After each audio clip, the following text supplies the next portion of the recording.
Greetings, fellow Earthlings. Thanks for tuning in to another episode of And Another Thing with Dave. I want to thank all of our listeners from all over the world. Please do subscribe and share if you're not already. All right, let's get into it. I guess we're on the stereo app now, so on here I am And Another Thing. Never been accused of not having something to talk about, so that's where I came up with that one. And another thing. Exactly. That's great. I like that. I also liked how we talked about the other day briefly when people referred you the Think and Go Rich book. You're like, yeah, this is the third time people tell me this, so I must take action on it. So Right. I think people have probably heard that quote before. If something appears to you three times, that might be the universe kind of giving you that final push that you need to take action. right, it's kind of like the law of attraction, right? The law of attraction. If somebody's put into you and you keep on attracting it, it must be something that you in the subconscious level is also attracting. Absolutely. Absolutely. Oh, now you're getting into manifestation. I love it. See, you know the big words. Yeah, manifestation is so powerful, and I think people don't know the powers behind it or much of the law of attraction. I think people live this autopilot life, right? And they end up following what other people do without taking time to think of what they want to do, if that makes sense to you. Oh, absolutely. I think, a lot of people spend their life in reaction instead of action. Right, Hmm. right. Like, I mean, whose life is not complex and chaotic at times, and who isn't juggling multiple things, and we're trying to be these whole people and incorporate a spiritual life and some kind of family or home life. We're trying to have some kind of social life and fit in some kind of exercise in there, so that's a lot of stuff. Um so some people just get caught in on the hamster wheel, so to speak, the rat Hmm. race, just round and round and round and round. Find yourself going to work, coming home, going to bed, going to work, going home, going to bed, right? Hmm. um And so if you don't have like a regular meditation practice, then I think it's really hard to step out of that and think about what you want outside of that. Um, Powerful. yeah, at least at least that works for me. I can only talk about what I've done and what works for me. What does and does not work for me, to each their No, own, and we're all different creatures. most definitely. But I think I want to make this analogy, and I think when I show this to other people and they can see it, they're like, "Whoa, that's so true." And the fact that how we are trained to be followers, not leader. And what I mean by that, usually when you're going to turn left or right, there's two lanes, and you'll see that one lane has a whole bunch of cars, and if you just move over to the next lane, sometimes there's no cars or two or three cars only. And the reason that's it, because people see cars and they go, oh, here's where all the cars are, this is where I need to be at. And just by opening your mind and saying what's my other option and get out of that autopilot, you can go into the other lane. They could have nobody or just a couple of cars. That's it. Thank you for using that analogy, because you know what? Every time I come up to an intersection, I think Uh-huh. about this. I think about, what lane would Tony Robbins take, right? Mm-hmm. He's not going to sit behind nine cars when there's two in the other lane. No, man, come on. Boom, boom, get her done. And life is about making those. Well, it's a, and so this analogy can run so deep, right? So I absolutely agree with what you just said. And it's also about being open to Mm-hmm. to to change, being open, right? about making split-second decisions, about um, being open to success, about not sabotaging, you know. There's little decisions that you can make that'll affect, everything has a ripple effect. Like that movie, The Butterfly Effect, super profound. Every decision we make affects something down the line. But I love that traffic light analogy, You pull up, there's five cars, two cars, and one car, and maybe the next car's open, the next lane's open. Which one do you go for? Right, but it's sad to say that since small we've been trained to be a follower, and it's like when you're a little kid, you're like, okay, you got to follow your dad, you got to follow your mom, you got to follow your brothers and sisters, you got to follow what the teacher tells you, you got to follow what your friends say. So, in a subconscious level, as a kid, you've been trained to follow. And the sad part behind that is that as an adult, you continue that the follow side to it. And like you said, Tony Robbins, it's not a follower. He would sit there and go, "How could I make this better for me? How could I save time? Or how could I move forward? And how could I voice my own opinions?" Because people also fear of voicing their own opinions because the other person might not agree with it, or they do not want to offend the other person, so they just agree with it or stay quiet. Yeah, yeah, I agree. Um, we have one life, man. It's too short. It's too short to compromise. It's too short to not go after a dream. It's too short to not take a risk, right? So I forget who said this, but it's probably been said by every billionaire, every super successful business person, or even artist, right? Musician, Mm-hmm. artist, of everybody who's been uber successful has failed multiple times, right? Mm-hmm. So you can't be afraid of failure. You have to focus on the successes, right? Because if you're not, it's like any sport. If you're not pushing yourself, then you know you can tell by how many times you fail at practice, by how much you're pushing yourself, right? Like skiing would be my analogy, right? Been skiing like most of my life. So if I'm really pushing myself, I'll fall a couple times in a day, maybe. If I'm not pushing myself, I won't fall. So I can measure it by like, oh yeah, I'm just out having fun today. I'm not really challenging myself. But if I'm challenging myself, I'm gonna eat shit a couple times. you know, Yeah, I'm gonna pick myself up, dust myself off, and go, oh man, I almost had that turn. Where did it go wrong? Okay, let me try again. yeah. I think, but see, people are afraid to challenge themselves because challenge yourselves means you need to push more, and also means the unknown. And I think the unknown is what people fear. Oh man. Oh man. Yeah, absolutely. I think that's the biggest fear. That's why we're afraid of the dark, right? That's like where every kind of child's fable starts, right? Is the fear of the unknown. What's under your Right. bed? What's out in the dark? Ooh, what was that noise? Right? Yeah. Yes, most definitely. And then we continue to create that in our lives and Oh go yeah. with it and lead it to our lives and go with it. I think I think but there's a I think there's a beauty on the unknown. It's scary, but there's also a beauty behind it because you could really find that gem by looking at things that you never would try to do or get out of your comfort zone.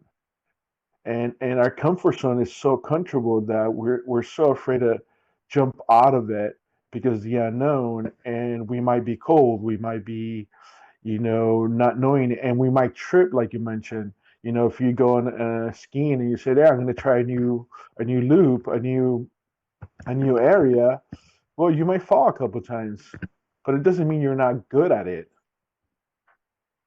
Right, right, exactly. And I think, I mean, the unknown is where is the new frontier. That's where beautiful things happen. That's where unlimited potential is, you know?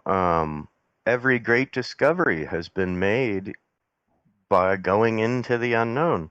And so you can look at it as a physical space, you know, or Uh-huh. you can look at it as a mental space, and it's both, you know. But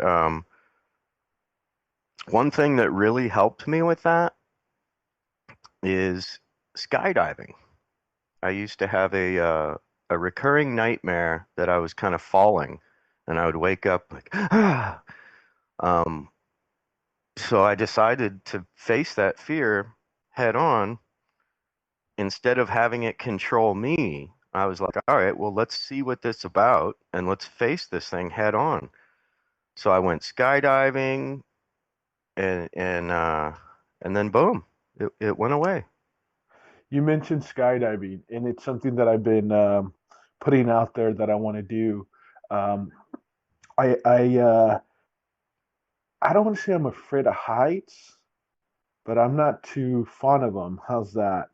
So I think skydiving, because the fact that my idea is to tell the guy, hey, when it's time to go, it's time to go. Just let me breathe a couple of times, time to go. And I think it's only the first 30 seconds of that fear that would happen. And from there, yeah, I think you would go, man, this is so beautiful. I get to see the world in such a different way. That's wild. Have you talked to people that have done it? Because that's exactly what it's like. No, I haven't talked to a lot of people. I asked people if they want to go, and people, right away they go into the negative. Oh no, you could die, you could that. I'm like, well, I can die in a car accident. You're more I mean, if likely you're more likely to die in a car accident than you're more likely to die in an airplane accident, in a car accident, crossing the street, or riding a bicycle than you are skydiving, statistically and speaking. and the way I look at it is the guy behind me doesn't want to die. I don't want to die. We have two parachutes, so we're a lot safer. Hell yeah. Yeah, the odds, especially like exactly like a tandem jump when you're just Uh huh. learning, the Uh huh. odds of anything going wrong are so that's not when it happens. It happens when somebody's packing their own chute and there's one chute, right? So, Right. yeah.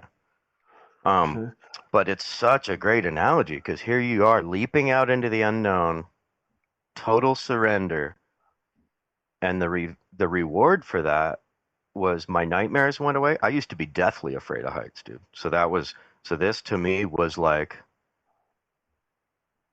you know, facing my ultimate phobias. Um, but it was freeing, man. After that, I started singing in bands and stuff. oh, that's awesome. I had the One balls thing, to get up on stage in front of people after that. sweet.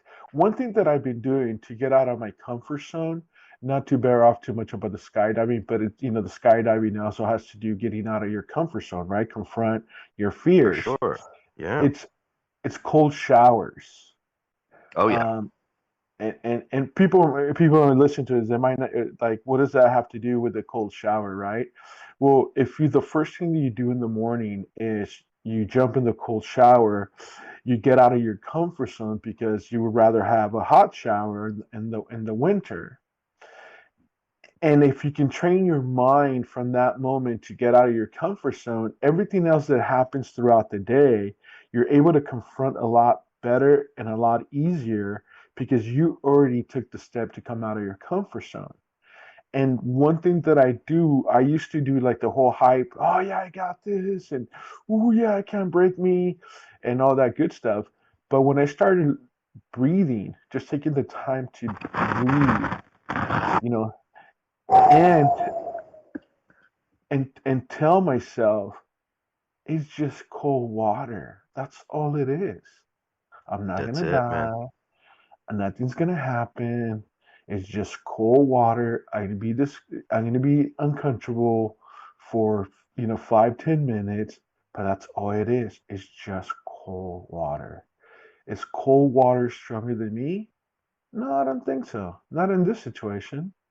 So that's one, and that's just a simple mind change. And I think when you apply a mind change, everything else can change tremendously. Oh, Oh, that's huge. Yeah, yeah. And thanks for going there because I'm a big fan of this as well. Um, and now it's trending that people are doing these ice baths, right? Mm-hmm. Um, and you've heard of Imhoff, right? And the Imhoff method, the Iceman. Win, Winham, no? Winhoff, thank you. Yeah, Yeah. yeah, So amazing guy. He's inspired this whole movement. He's developed the Wim Hof method. So he's teaching people these breathing techniques that have enabled him. And and I mean, I haven't gone that deep, right? Like I'm not doing the ice baths or anything. And yeah, I'm not even that hardcore with the shower, but I don't even do it all the time, but I'd like to do it more often than I do. But I'll finish my shower cold, right? And well, that's just good. That's a good. oh, and That's just breathe through it, and then and like you're saying, it's uncomfortable for a little bit, for a few minutes, but then the reward is every moment after that is better, is yes, easier, is more enjoyable. yes. And talking about Winham, I just downloaded his app because I really want to get more into detail on that. A good friend of mine by the name of Martin Lopez referred it to me, so I'm definitely going to check it out with more detail. And like you said, he does have a huge following and has an impact in making a change in the. And not only does cold shower help you with the fact of confronting fear, but it also has a lot of healthy benefits for you. So now I would like to start going more into, now that we got to know each other a little bit more, and we're obviously in the same level of what we're speaking about. I'd like to get more into now to the topic of the fear of forgiveness. What do you personally think it's one of the fears people have? Oh, I'm sorry, can you repeat that? I just had a little glitch. I was trying to share our talk on Instagram and then it started talking. I was going to say, let's get more into the topic now, the fear of forgiving ourselves. Yeah. I think people have a huge fear about it, even though people might say no. But I think there's a big fear behind it. And I will share some of the things that I forgive myself for. I forgive myself for hating myself. I forgive myself for not letting go. I forgive myself for not being kind to myself. I forgive myself for not believing in myself. I forgive myself for overeating to cover the pain. That's my drug of choice, which I'm really working on that, and we can get into another show about that. Now, and then another thing that I forgive myself is I forgive myself for not allowing myself to be free. I Mm, forgive myself for not seeing my value and only seeing it through others' eyes. I forgive myself for not telling myself how great I am. I forgive myself for not being nice to myself when all I needed to is to be nice to myself. And this is a really big one that I think people can really relate. The next one is, and I'm going to do a full show on that one, is I forgive myself for holding on to others, the you should people, that all they do is say, you should do this with your life. You should do what I tell you, not what you want in your life. And there's a lot of you mm, shoulds people in our lives. yeah. And Big, big one right there. Like, I love the saying, like, stop shooting on me, yeah, right? but people accept it because of the fact that a lot of the people that should you is family. So they accept it because of the name behind. Well, it's my mom. Well, it's my dad. It's my sister. It's my brother. My True, cousin. The list goes true. on, and people tend to accept it because of that word, and they're okay with it, even though they're not happy and it hurts, but they're okay accepting it because a family member or a friend said it to them. And Right, again, right. yeah. So I think that's some of the fears that I forgive myself. Is there any things that you want to forgive yourself for or that you've done before? Yeah, I mean that's a tough one, right? It's Mhm. self-forgiveness, it's a real tough one, and it's a tough one for me too. I'm sure with most people. Why do we treat our friends and people around us better than we treat ourselves? Why is it harder to forgive ourselves than it is to forgive a good friend? Um, you know, yeah. Yeah, recently I just forgave myself and let somebody go that I'd been kind of trying to hold on to for a while. And and then and then I had another person that had been shooting on me for for a couple years, but I had made up excuses why, this person needed me as a friend or something so I could put up with whatever. And just recently I cut that person loose and that felt really good. Hmm. I have a Yeah. system. I have a system called NPD, and let me explain the system to you. So the Yeah. system goes like this: if I go on a date and the girl's late, I notice. If I go on a date with her, two, three, four more dates, and she is late, the three, four more dates, then that becomes the P part of my system, which is the pattern. I notice first, that becomes a pattern. At that point, the D part of the system is I need to make a decision. Do I want to continue dating this person, knowing that this person is always going to be late? And if I make the choice to continue to date this person or a business relationship or the list goes on, I can't be mad at them anymore because they show me their patterns. I could have a conversation with that person and say, look, I feel that you don't value my time every time you get late, or I stop doing other things so I can be here for you, and you don't value my time. And if that person's willing to work on it, then it's a little bit different.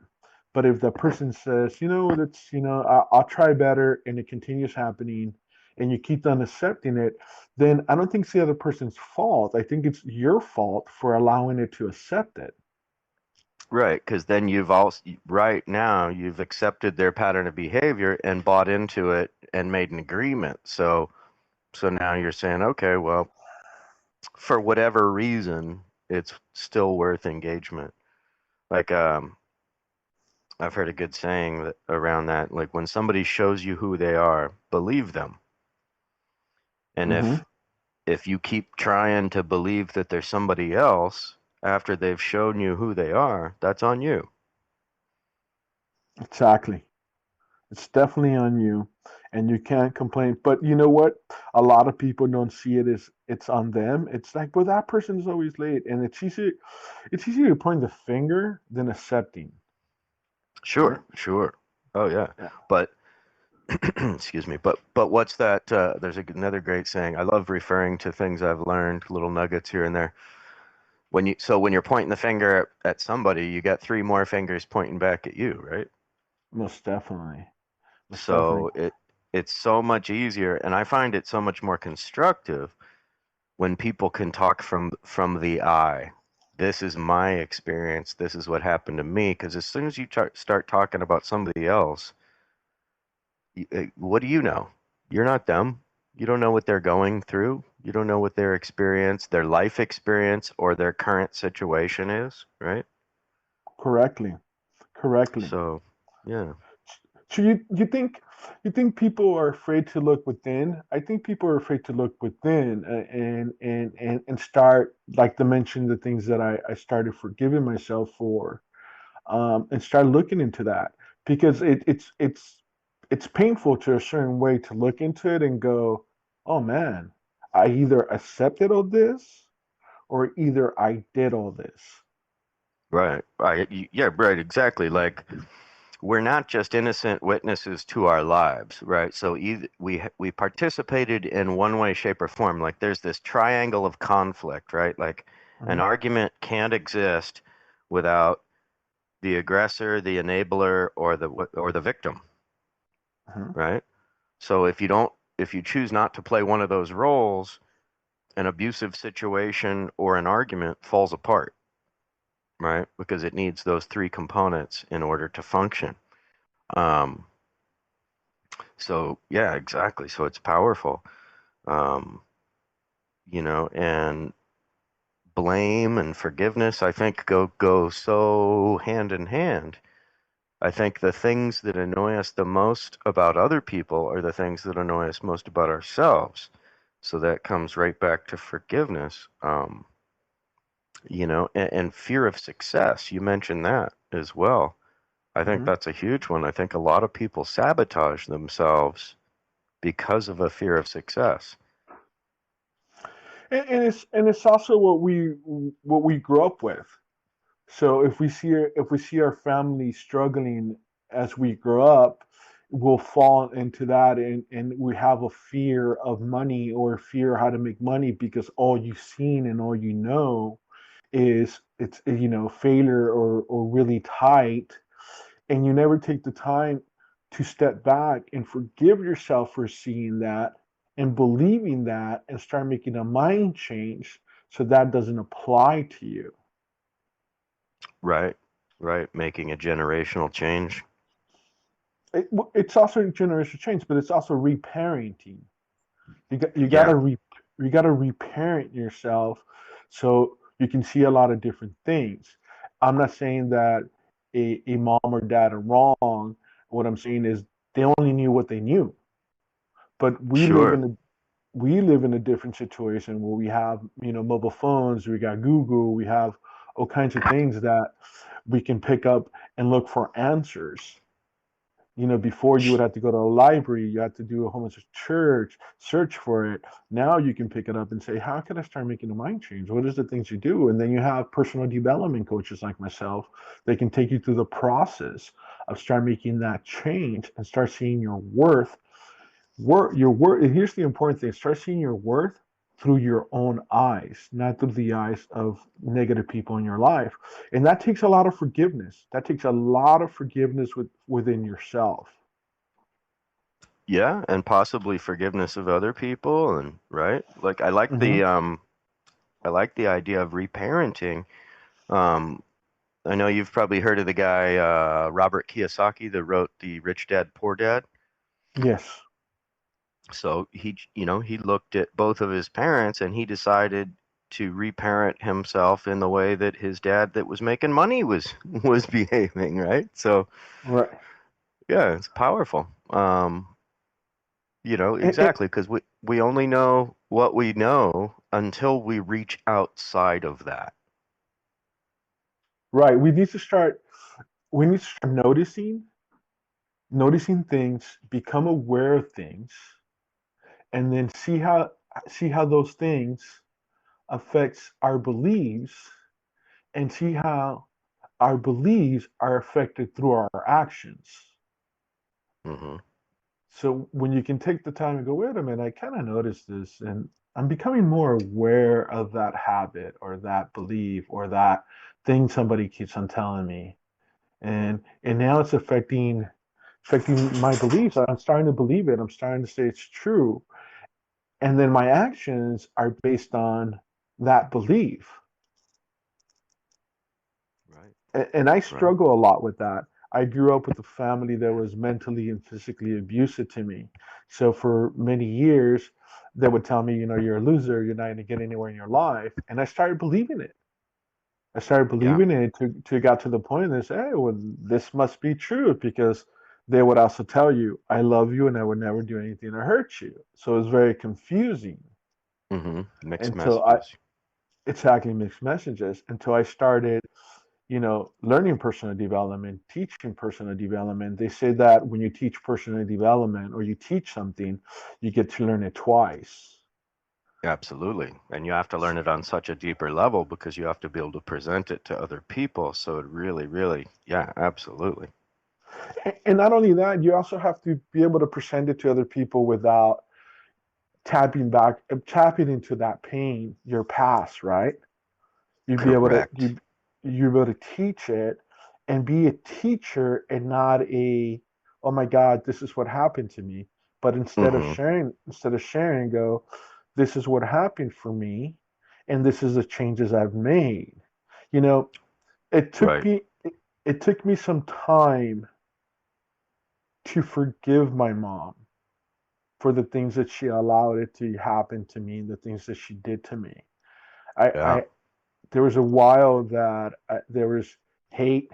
There's a while that there was a lot of fu, and then I Hmm. got to a point that I realized that she also did good things for me, and I realized that within that hate and all that pain, there's a fine line. There's also love, and Yes. I had to forgive myself, which took a lot of time. I had to forgive myself for removing that pain and removing that hatred, that disgust, that hatred, because they did their life and they went on with their life, right? And it was me carrying that, and Right. it's my fault to a certain point that I continue carrying that. So I forgive myself Yeah. for I don't even think, I don't like the word fault, but it's a choice at a certain point. It's a choice, right? right. It's a choice. Exactly. I made the choice to carry that with me and continue carrying it for years and years and years and years. And I had to make another choice and say, I'm going to forgive myself for making that choice. And I'm going to start making a new choice now. And I'm only going to start seeing the positive, that I learned from my mom and my stepdad and my half sister. There had to be some positives. Let me focus on that because I've been spending years and years focusing on the negative. Hmm. And that forgiveness, it took such a big weight off me. It just Right. took a bit, right? But there was fear. And again, I think people fear to accept their mistakes and to forgive themselves for them so they can move on forward. It, Oh, I I think personally, absolutely. I also personally think because there's people in your life that'll continue telling you those mistakes, or you continue seeing those mistakes. So you don't become too much aware of it. It just happens and you allow it. And Hmm. to go into that deep side to pull it out of you and put it in a piece of paper and just spread it out and just really, really take it out of you, it takes a lot of work, mentally a lot of work, and even emotionally, physically. That's so true. That's so true. One thing that helped me with that, because I had issues with my father, so that's interesting. Opposite end of the spectrum. Um, Forgiving my father. He was very controlling growing up, verbally abusive, physically abusive a few times. Um, and what really helped me was EMDR, or rapid eye movement therapy. I found a psychologist, a therapist that was using that technique, and oh my God, that really helped me reframe things. And I can't say enough about the technique. You kind of it helps you it helps you look at past events like you're watching a movie almost in your head, but removed from it with no emotion. So Mm. afterwards, you don't have the charged emotion about that same stuff that you did. It's absolutely powerful stuff. Yeah, man, I'd love to learn more about it. And I'll go into I go into a little bit because I don't know I believe everybody has a drug of choice to mask the pain Oh that we yeah, go through. You yeah. know, I don't know if you'd like to share yours, which is would you like to share yours? Sure. Excuse me. I just want to wrap up that point. So by doing that EMDR therapy, I was able to get to a point where I was able to forgive my father for, you know, and then meet him on a place as an adult and actually have a relationship with him for the duration of his life. And, you know, unfortunately, about a year and a half later, he ended up being killed by a hospital. Went in for a minor procedure and they killed him. So Wow. I feel so fortunate that I had that opportunity to forgive him and actually have a relationship with him. And, instead of him dying without having all that shit resolved, right? That would have been quite a weight, I'm sure. So I feel, but it never would have happened if I wasn't willing to forgive him, willing to forgive myself, and willing to go out into the unknown and venture forward, because something risk, any risk was well worth the reward. 100%. 100%. And I'm so happy for you that you were able to do that. I'm so, so happy for you because I can relate to it. I haven't had the opportunity to speak to my mom, and I wanted to heal myself more. Yeah, And so this way, when I do speak to her, my bandage and those wounds, it's, they're sealed and they're not going to fall off and open that door anymore. I could actually, like you mentioned, look at the movie without the pain and just acknowledging the movie and go, oh, okay. So now right. let me Yeah, to be able to go have for that this. conversation without any blame or anything, right? Mm-hmm. Mm-hmm. Yeah, Without any blame and without any hatred right, behind it. right, right. So, do you think? Um, so here's this. Do you think people? How do you think it affects people when they don't forgive themselves? Besides emotionally, how do you think it affects them physically? Oh, a number of ways. Self-sabotage, whether subconsciously or consciously, people overeat, people stress eat, people drink too much alcohol, people, do drugs, people engage in risky sexual behavior, on and on and on. Or overspend and gamble? Yeah, shit. Winona Ryder was even caught shoplifting, and she's rich as hell. So, like, what was going on in her head where she was out doing that risky, self-sabotaging behavior, right? Mm-hmm. Mm-hmm. Something, something was going on. I'm not going to claim to to know what, but she could But have it's bought interesting that anything that she was stealing, so something was going on, right? it's interesting that you brought her to the table. I haven't. I used to be a big fan of her when I was younger, and it's interesting you brought that because of the fact that most people assume the celebrities have it so easy. They have all the money in the world, they can do whatever, they don't have to stress, they don't have to worry. But one thing that I tell people is that they don't live where you and I live. So they hang out. If let's just say Winona Ryder has $5 million, right? She probably lives in a zone where there's people that live, have $10 million, Right. $20 million. Yeah. So Yeah. she's not the rich girl in that zone. You know what I mean? So there's always a Hmm. competitive, always competing, and there's always certain type of drama, and that's also not involving the childhood drama that she might have. Absolutely. Absolutely. And I think a lot of people,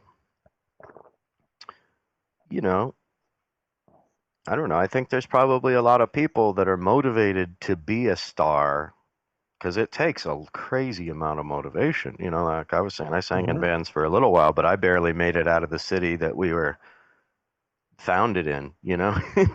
So Hmm. to blow up and be like touring the country or the world, or to make it as a movie star on that level, like wow, that's such an amazing level of ambition, stick-to-itiveness, determination, tenacity, Self and belief. self-belief. crazy amount of willpower, discipline, and self-belief. You have to be almost arrogant. You have to be Yes. so self-assured, that it Yes. borders on arrogance. And a lot of those people are arrogant pricks, but, hey, that's how they got there. That's how they got there. I'm it's totally true, totally true. I'm a big Conor McGregor fan, and I love his mental game. His I mental love game, them. like you said, his mental game is so strong that no matter what anybody tells him, they can't break him, and Right. he He's can got, turn. Go ahead. no, I'm sorry. Go ahead. Finish your point. Yeah. And he can break other people. When he fought Aldo, which was a 10-year champion, I don't 7 or 10-year champion, and when he Hmm. fought him, the whole mental work that he did on Aldo, he already knew that he was going to lose, and that's why he was able to say it on the first round. I'm gonna knock him out because his self belief of being able to do that and also to do the work and his mind being correct on nothing's gonna stop me. It's so powerful. So powerful. So powerful. And he's such a great example of that, right? Hmm. Um, you can't, and talk about manifestation and focus and self-belief, but you can't, then comes the hard work, and he does it all, right? He brings that whole package to the table. He works his tail off to be the best of the best.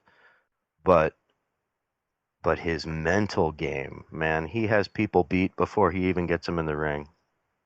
Yes, yes, it's very powerful, and it's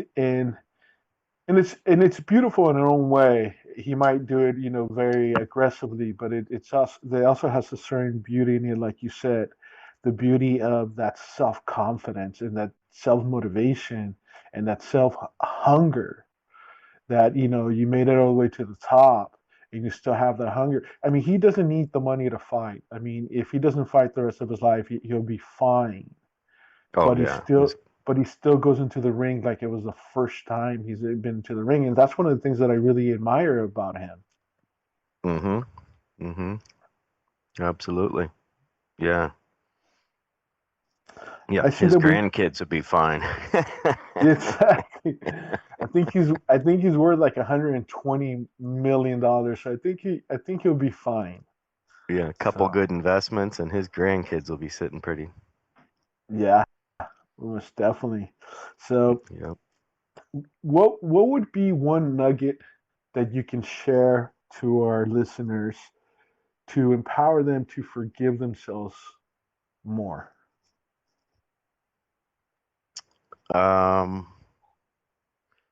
well, I think only negative things come from not forgiving yourself. It's time wasted, years wasted potentially. For me, it was years, if not decades, wasted that I could have been achieving so much more. I was like in a holding pattern, drinking too much, just not achieving much, not checking stuff off of the list, so to speak. Um, just kind of stagnated, it was like a mental cancer, really, that was just kind of eating me from within. And exactly, it's like you talked about earlier. The person, the other person doesn't even know you're going through this. So you're just beating yourself up. Um, and a lot of this stress and depression and anxiety can lead to physical ailments, if not, maybe cancer and stuff. So there's really no point in holding on to the past and holding on to what didn't work, other than for the useful for the Reference to future, it. for the useful reference for the future. Okay, note to self, don't do that again, right? And then you move on. Yes. And it's easy to say, but like I said, I've fallen on my face literally, um, dozens of times. Like back to the skiing analogy.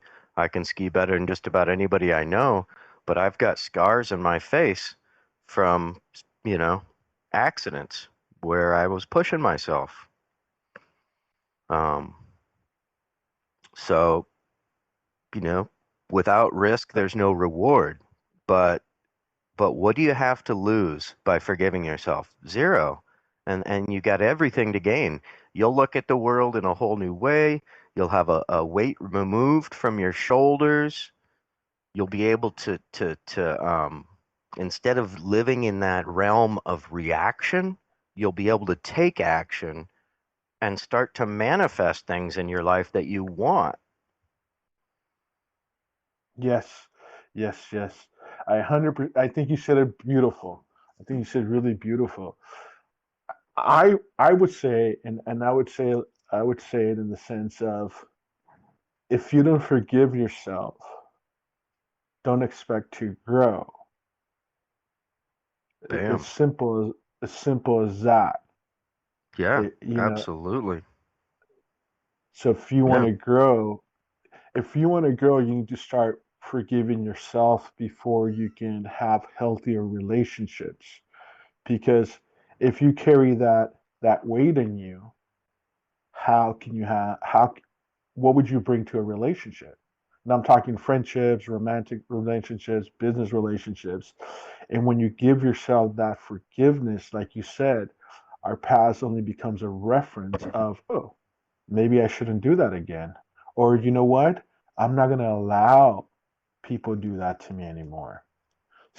Forgiveness also empowers you to set healthy boundaries for you and others. You are absolutely right. Welcome to our listener, Unfabled. Oh yeah. Um, How do you how do you see the who the on favor? Okay, cool. Yeah, we had a couple here. We had a couple of yeah, listeners. yeah. If you Yeah, and tap on the live thing in the top left, and it shows you who's tuning in. yeah, yeah. So we had a couple of people. That's not bad, and we got a couple of you. I mean, for first show, I think it's not bad at all. I mean, Totally. And I'm sure they have to you know, flip right or flip right to, and there's a lot of shows going on. So, and I just promote this one a little bit because I wanted to see, how to use it correctly and how our interaction was going to be. But I would love to bring you to another show with me. I can send you a message, I believe, within your profile. I think it has your Instagram. yeah, Yeah, absolutely. there you go. I'm gonna add you on Instagram now. Um, Fantastic.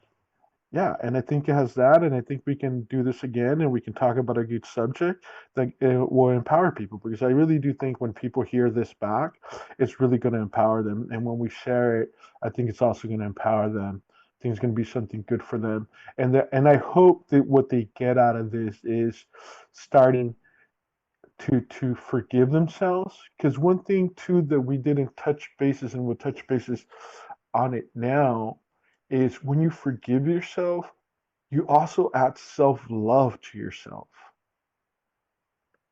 That's huge. Self-love. And you were talking about relationships, right? So, as far as romantic relationship goes, if you can't forgive, let go of the past, forgive and love yourself, then what are you bringing?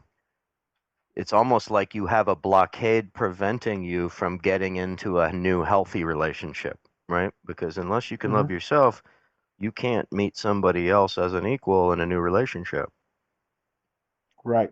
Right. And if you don't forgive yourself, how are you going to be able to grow? You have all this weight behind you. And when you can Right. turn around and say, you know what? I forgive myself for overeating to mask my pain. I forgive myself for pushing people away. I forgive myself for not for smiling when all I needed is to cry. Oh, that's a Because big one. That's a big one for putting on that tough outer shell for other people. yeah, and not only that, but I also think as men, oh, you cry, you're weak. no, you're not. I mean, obviously you're not crying all the time, but you're not. I don't see men that cry as weak. I see them as expressing themselves and releasing emotion instead of holding on to an emotion. I'm not, but let's not confuse it with a crybaby. I'm talking Right. about when there's, I'm talking about when there's those moments that you know you just got to break down and not hide it. Absolutely. My father was a college football player, big man, tough guy. His nickname on the football field was Killer. Um, Wow, there you go. but he taught me that it takes a strong man to show his emotions and to be vulnerable and to cry. And Yeah, he cried in front of me many times. right. And that's a beautiful thing. I seen my grandpa cried a couple of times, and I bless him for it. Yeah. Yeah, that's I a think he's powerful lesson. yeah, and I think he's more of a I think he's even more of a powerful man because he was able to share that emotion instead of carrying that emotion and wishing that he could have, you know, he could have said it. He could have said it. He could express it. Because when Hmm. you don't say it, express it, and you smile, it leaves. I believe it leaves a negative chip on you. Oh yeah, it leaves a void, and you can even look at movies, right? Like in the movies of the 40s and the 50s, what did they do? They got in an argument. They didn't. They just stifled it, and then they poured themselves a stiff drink. Like that's a healthy way to deal with it, right? So then you're building up Hmm. all this resentment, this anger, this frustration that's going to come out in some way, shape, or form in the future. And in the meantime, you're killing yourself. You're killing your liver. It's just, oh yeah, no, let it loose. Don't hold on Yes, to stuff. let it loose. Yeah, I got a new follower. I want to reach out to him. What's it called? Little Repin. I can't pronounce his name correctly, but I would say thank you for following me and hope you can join us to our next show. And Fantastic. yeah, I think I'm really liking this. I'm really liking this. So, like I said, now that we're connected in Instagram, I think we should do another one. We can work on a subject and things because I believe you have great knowledge that it can empower people. I want to point out that if anybody wants to get a hold of me, they can get a hold of me to Instagram, and my name on Instagram is Live Under Your Own Rules because that's what I teach people. I teach people to live life under their own rules and don't let others judge you. You are the judge of your life and you're the CEO of your life. So That's that's powerful, buddy.